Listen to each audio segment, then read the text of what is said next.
Welcome back to the Knit Crowd and yarnspirations.com. I'm your host Mikey. Today we're going to work on this ombre knit blanket together, and this is a nice size blanket of 50 inches by 60 inches, and this is using Caron 1 Pound Yarn. And you can see that there's a gradation of color of it transitioning from one color through to a next color and then final to another color, and that's as a result of the Caron 1 Pound Yarn. Let me tell you a little bit more on how that's being achieved, and then we're going to cover on how to do the stitches today. So as you can see in the blanket here, it starts off with like a black color here, and then it transitions and a little bit more of a other color is coming out, and then it goes even more, and then final to a solid color here. So it goes solid, and then it transitions down a little bit, and then more down, and then into a solid, and then it transitions again. So what you're looking at here is that there's 3 strands of yarn being used at one time. So when it's all solid, all 3 colors of the strands are the same. Then what happens is that you can see that this layer here is that one of the black has been taken out, and then one of this color has been added, and then in this layer here you have 2 of this color and 1 of black. So you can see that it's fading down, and by the time you get here there's only 3 colors of the same. So let me show you what that looks like in yarn format, and then we're gonna cover more in just a bit. So what we have here is a gradation of color. So when we go to start this, and this is just a different color than what you see in the particular project, but you happen to use 3 strands. So to have a solid color you need 3 strands of the same color, just like you see here. Then you do 26 rows. What happens then is that you eliminate one of these strands out, and then you replace it with the next color that's going to come in eventually. And so one of the strands will then be the new color, and 2 strands are the original, just like you see here. So it's gonna make this color transition down and get ready for the next one. So you do 26 rows of that. Then what happens is that you eliminate one of these extra ones here, and then replace it with 2 then of this color, and just leave 1 here, and then you're going to continue for 26 rows. Then finally all these strands will be the same color. So then you can see that it's transitioned from this, and it's getting a little more faded, but this color is starting to pick up. So after you get this solid one done for 26, then the next color that's up here, one of the strands comes out and this color comes in. Then the next 26 rows then will be 2 of this, 1 of that, and etc. So you can see it's a gradation of color. You can do this in crochet too. It's actually quite a fabulous idea to do. So I've actually done a sample just to show you what it looks like, and let's look at that next. So here's a sample that I did, and just to make sure that I understood the pattern, you can see the beautiful raised edges just like you see, and it's a really kind of a cool thing. So as I mentioned, I had 3 strands that were the same, and then I went for a certain amount, and for this is just a sample, so I was just changing as I wanted to. So then in the next part then I added this color back in, okay, just for a little section so that you can see that it dulls down, and then in the next section then I added another one here and eliminated one of these out, and you can see that it's gotten lighter and lighter. Then I ended up with a solid color, and then as I transition to this color, then one of the strands comes out, and then another one comes out, and then we're back to solid, and then you can see that you go back to the original just like this. So it's a kind of a neat idea of eliminating strings out in order to have a change of color. So instead of such a bam bam bam of color, you can just do this with a gradation, and it turns out quite fabulous just like that. Now when you're going to look at the particular pattern that we're gonna do, I thought the designer had made a mistake, and that's because I'm new to knitting and I'm really kind of weary on knitting patterns. And so what I noticed is that it was purl 2, knit 2, purl 2, knit 2. So I thought, okay, well then that's kind of a ridge idea, just like I've done in another sample just like here. And I thought to myself, well that's not exactly what the pattern looks like. And then I noticed that the designer has you add on an extra stitch right at the very end. And so then I noticed in the next one is that the stitch appears to be moved over, and it appears to be zigzagging. So originally when I started this I thought I was actually doing it wrong, because it wasn't looking like this, but then this actually looks just like the sample. So what I had to do is I had to put trust, and I had to fully understand this pattern, that it's not just knit 2 purl 2 to give a ridged edge like this, like you would technically see, but it's actually slightly different to give you these more raised bumps on both sides of the work, just like you see here. So it's kind of a neat idea. So let's look at that in diagram format just to illustrate exactly what I'm talking about. So here's a really crude diagram of the ombre knit blanket. So what's gonna happen is that we're gonna start off, and it's gonna be purl 2, knit 2, purl 2, knit 2. So the plus signs are where you knit, and the blanks are where you purl. So it shows at the end is that you're gonna purl right at the very end. But then if you looked at row number 2 in the instructions, it starts off immediately with knit 2, purl 2, knit 2, purl 2, knit 2, purl 2, and you knit right at the very end. So you have this extra one that's working on the edge. And so because of that, these knit stitches, like, see that they're kind of zigzagging? That's what's creating that ombre look. And if they were sitting right on top of each other, you would have that other look of just like this. Okay, but it's not, and it's coming right over. So the nice thing about this is that I was able to remember this pattern quite easily by thinking about how the line is finished. Let me share a little more about that. So I came to realize that as I finish a row, so I purl 2, knit 2, purl 2, knit 2, purl 2, knit 2, and then I purl. So when I go to turn my knitting needles around, I immediately, because I just purled here, I know that my next row coming up is knit 2. Okay, and then I continue all the way. So I remembered this quite easily, is that the very last stitch, so if you come across, the last one is a knit stitch here, so that when I turn my needles, the next one up is immediately going to be purl 2. Okay, do you see that? So here was a purl 2, I turn my work, so I know that the next one in the rows are going to be knit 2. Okay, so I come all the way to the edge, I finish with the knit, and so therefore when I turn it, I know that my next row is going to be purl 2. Do you see that? So it's completely opposite to what you've just done. So if you get here and it's purl 1, when you turn, you immediately just go up, and then you see that you're knitting 2. So it's just a matter of remembering what's opposite to each other. So this zigzagging is actually really quite easy to maintain once you look at it from that perspective. So what you're going to need today is you're going to need a 10mm or a US 15 circular knitting needles, and it's asking you to have a 40 inch, they are to be 40 inches. So it's 40 inches from the tip here all the way through the strand and back. So you don't join them as you finish off. So what happens is that all your knitting project is being held on this cord as you're knitting across. So it's actually really quite an easy thing to do. So my particular sample, I just did it on a straight knitting needle because it's just a sample. So what happens if you want to change the size of this particular pattern?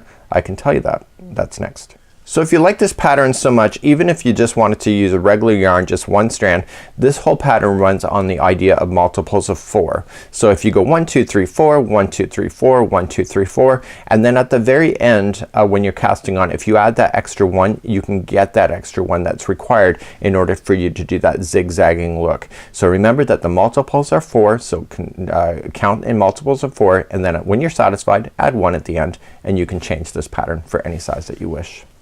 So let's begin. You're gonna need 3 balls of yarn. So if you're a yarn collector like I am, you got lots of stash. If you have 3 balls of the exact same color, you don't have to make miniature balls. You'll have to make them much bigger than this if you're doing this particular project. So it requires 2 balls of each one of the 3 colors that you have. So this means that you have to, if you're gonna only follow that and only buy 2 balls, that means that you'll have to make a 3rd ball by winding it, and etc. So if you have an extra ball, it just makes it a lot easier when you're using all 3 of the same colors. So let's begin, and we're gonna take 3 strands of the same color to begin, just like you see here, and so that's 2 and 3. So you're gonna treat those like it's all together as one strand. So let's just create a slip knot, and we have slower tutorials available on how to do slip knotting, and you're going to create that, and you're gonna insert that into, or put that onto your knitting needle, just like you see here. So now we're gonna get ready to cast on. Let's just review that real quick. So to cast on, what you're just gonna do is that you're going to insert this knitting needle here, and you're gonna insert it into the loop, and it's gonna be in behind, just like you see here. So you want to have your strands of yarn available to you so that you can access it and move it around on your fingers. So let's put the yarn into our fingers, and we have slower tutorials on how to hold yarn. You may hold it differently. That's completely up to you. So I'm gonna throw it over the back one that's already inserted in, and I'm just gonna flip it out forward like so. But as I go to put it on this knitting needle, I want to just rotate it and just come up underneath like this and insert it onto the knitting needle. So now you've just got 2 stitches on. Remember that the multiples here are in sets of 4 plus 1, but if you would like to be able to do this Afghan without altering it, you have to put 101 cast-ons on this. So remember, to cast on, you're gonna insert into the loop, rotate around, throw it over that back one, bring it forward, okay, and then just rotate it and come up like that and insert on. Okay, so and you continue to do that until you have enough stitches onto your knitting needles. I'm only gonna do a small sample today because the stitch work is the same all the way across, and it's just a matter of understanding your multiples. So I'm just going to put on 13 stitches onto my knitting needles. I'm just gonna speed up a little bit. Now using 3 yarns at one time, it can be a little bit of a challenge, but you do get used to it. I found with myself is that I was starting to blaze along pretty good on this. So as the more and more yarn gets on, you're gonna notice it's gonna fall onto the cord and it's gonna collect there, and that's just gonna hold it there while you're not using it. So it's a kind of an easy way of doing it. So I found with myself with these knitting needles, see how long they are? They fit right into my hand perfectly. I find if those are too short when you're doing circular knitting needles, I find they kind of jab into the back of my palm. And so you'll have to find knitting needles that are working for you. And so if it's not completely comfortable for you, you're experiencing the same thing, look towards your knitting needles because it could be that is causing you some problems. So let's count our stitches. So 1, 2, 3, 4, 5, 6, 7, 8, 9. Okay, so each one of the 3 is just operating together as one. So this is 10. Okay, and I'm gonna do 11.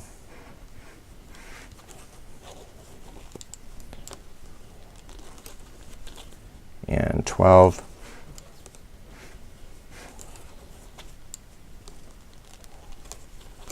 And remember it's multiples of 4, so that's now I got 12, so I have my multiples of 4. I have to add on 1 extra in order to get that ridge look. So I have a total of 13 on my knitting needles right at this time. Okay, so let's begin row number 1 together. So let's begin row number 1. We're gonna immediately start off with purling of 2. So let's put this back into my hands.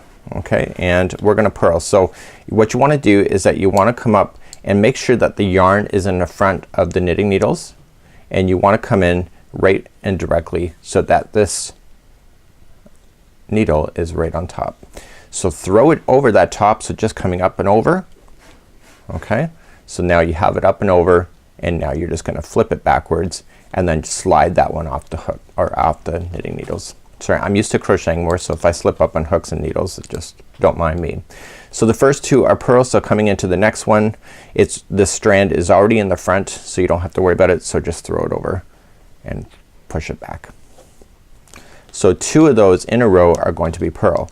Now you want to do knitting for the next 2. So in order to start the knitting, you have to move this strand backward and in behind before you start, and then insert into the loop and throw it up over the back.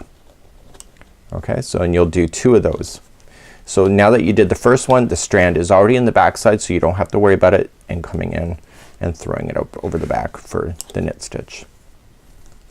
Okay, and slide it up. So the next 2 are now purl. So move the strand forward first, insert in, throw it up over the front. Okay, so you're using those 3 strands as if they're one string. Now when you go to start any kind of project, it gets really kind of tough to be able to move these on the knitting needles, but once you get past the 2 or 3 rows, it gets a lot easier. So it's already in the front, so you're purling this one as well. Okay, so then you purled 2, now you move the strand back and knit the other 2. Okay, so I'm just gonna speed up. So it's knit 2, purl 2, all the way down. Okay, so the next one is purl, so move it forward, in, around, and back. Okay, and then here we go. So we only have 3 left, so the next 2 are knit, move that yarn back first, knit the next 2, and you're left with 1, and that's that one that I talked about in the very beginning. So yeah, it's purl, so move it forward and purl that last. So you have to remember that you just purled that last one because that makes a difference on the next one. So now that you have everything on here, you're going to turn your knitting needles around and you're going to start. So the last one was a purl, so that means that the first 2 are going to be knit. So let's just get everything back into my hands properly, and so the first 2 are gonna be knit. Okay, because I finished with that 1 purl by itself, and that creates that zigzag look. So throw it up over the back for the knit. So 1 and 2, and then purl the next one. So come in the front first and then purl the next 2. Do you see that? So it's really not a hard pattern in order to follow. So that was just purl 2. I'm going to knit the 2. So move that strand in behind first. So if you're familiar with knitting and doing the purl and the knit stitch, you will be already aware on how to do this real quick. So move this forward because you're going to purl the next 2. So it's all in sets of 2. So you'll see the pattern probably develop in the first 4 rows. It's not immediately right away, and that's why I was getting all panic attacky when I was looking at it. So I'm going to knit the next 2. And I'm only getting panic attacky because I'm starting to learn how to read patterns for knitting. And so for myself, I'm having trouble visualizing. So how do you read patterns? You just got to take step by step and tutorial by tutorial. Okay, so continuing to purl the last 2, and I'm left with 1 stitch. So if I just purled that one, I got to knit that last one. So I'm knitting that last one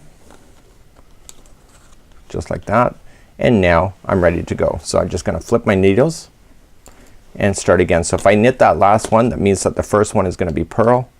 So I'm going to purl the first 2, 1 and 2, and then I'm going to knit the next 2. So do you see how to do that? So what I'm going to do now is that you have to do 26 rows of every one of the color transitions that you do. So in this case I've got the total of 3 of the same color working at the same time. So eventually after 26 rows, one of these colors or one of these strands is going to become obsolete and out, and I'm going to replace it with the new color that it's going to eventually transition to. So when I come back, what I'm going to do is I'm gonna bring up my other project that I had worked on, and I want to show you exactly what I was doing with that, because I'm going to show you how to eliminate one strand out and then how to add another one, and then once you understand that, you can pretty much blaze through this whole thing without a lot of trouble. So if as long as you can remember how to count the 2, it's all really good. So I'm going to knit the next 2,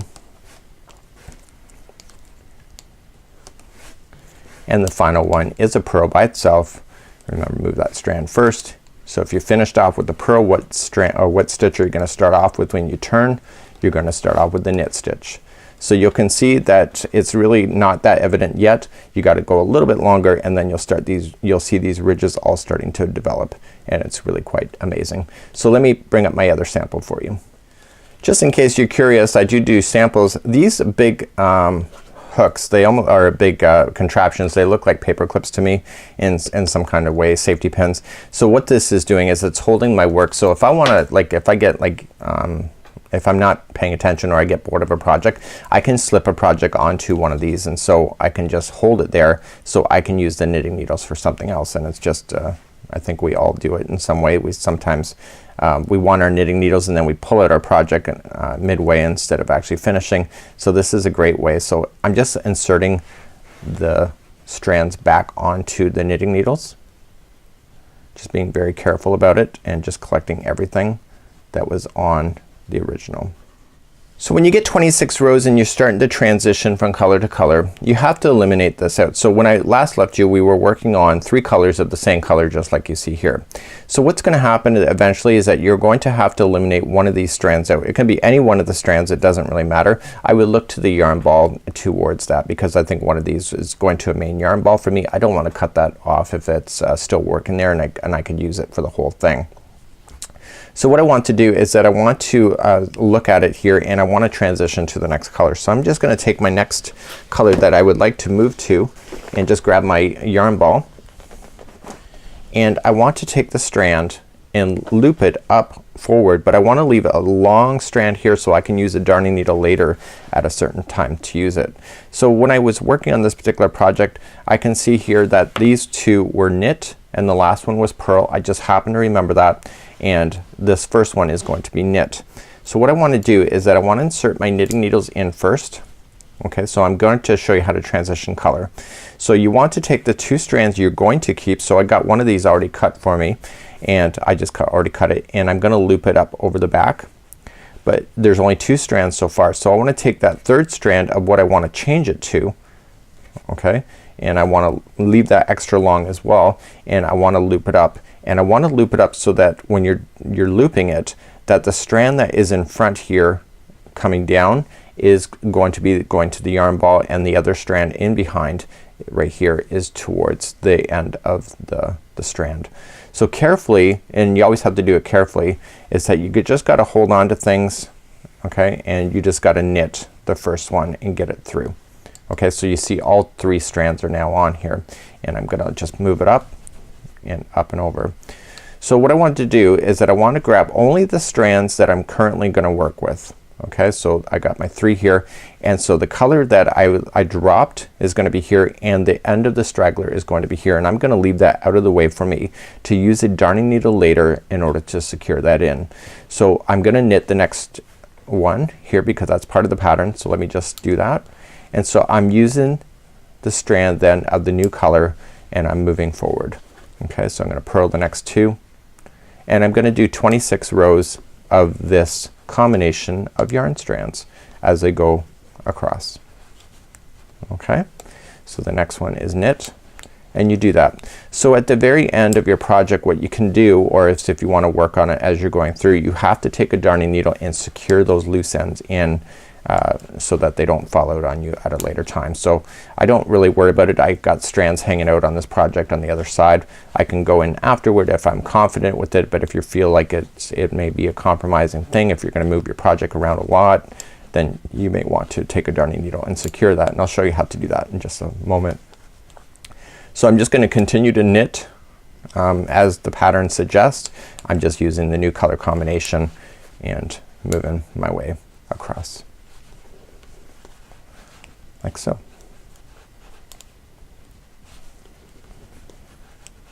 Okay, so then the last one is going to be knit. So that means I'll have to start purl next time. So what I want to do is that I want to just lay this down, and I got my strands here, but you're going to take a darning needle and secure all that in. Let me show you how to do that. So what you want to do is you want to grab a darning needle and put that strand, just one of them so far, you got 2 of them to do, and what you want to do is just pull everything nice and snug. Okay, and using the darning needle, you want to weave yourself only in the color that the yarn is in. Okay, so I don't want to take this color and put it through a different color.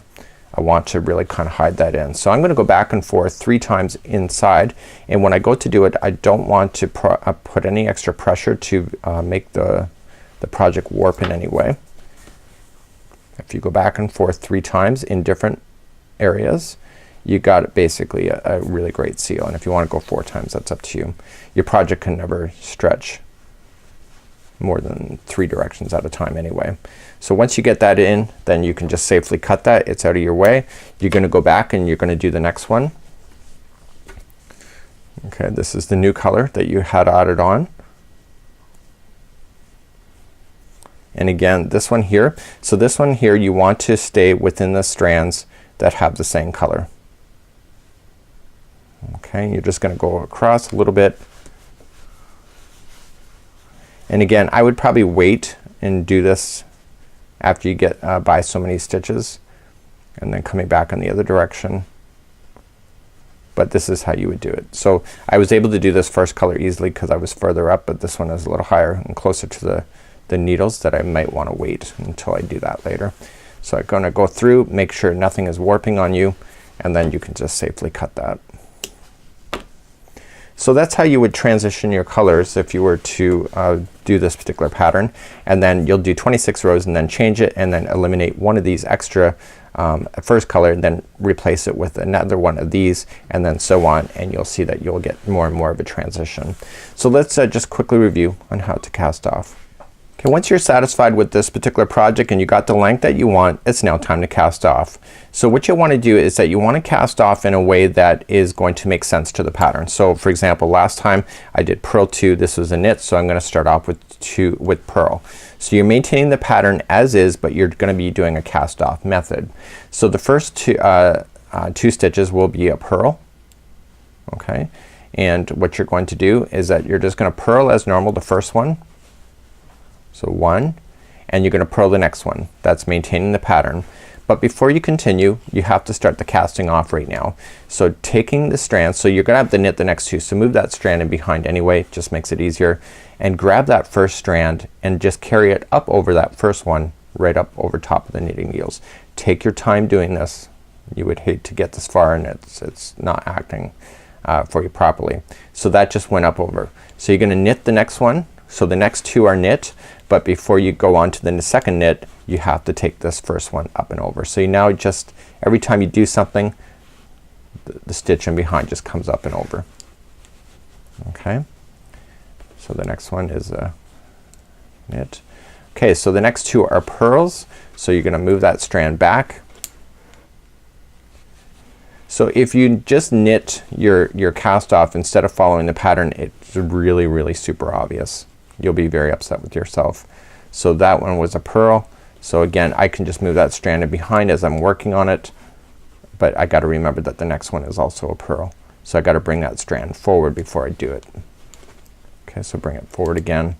It's just a matter of getting it out of your way so you can see it better. Okay, so that's a purl. So that was the second purl of 2. Okay, so the strand's already in behind now, so the next one is knit.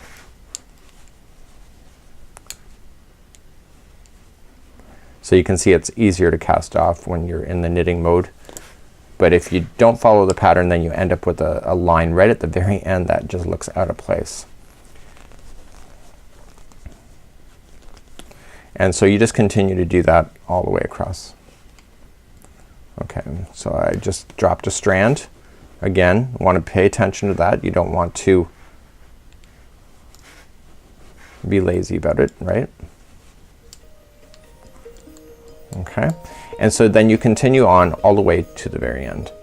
So let's just recap. So in today's tutorial you learned how to cast on, you learned how to do the stitch combination, you learned how to change your colors and be able to secure your loose ends, and then you learned how to cast off. So until next time, I'm Mikey on behalf of the Knit Crowd as well as yarnspirations.com. This is the Ombre Ridge Knit Blanket, and this is a fabulous idea and really kind of a cool concept at the same time. We'll see you again real soon. Bye bye.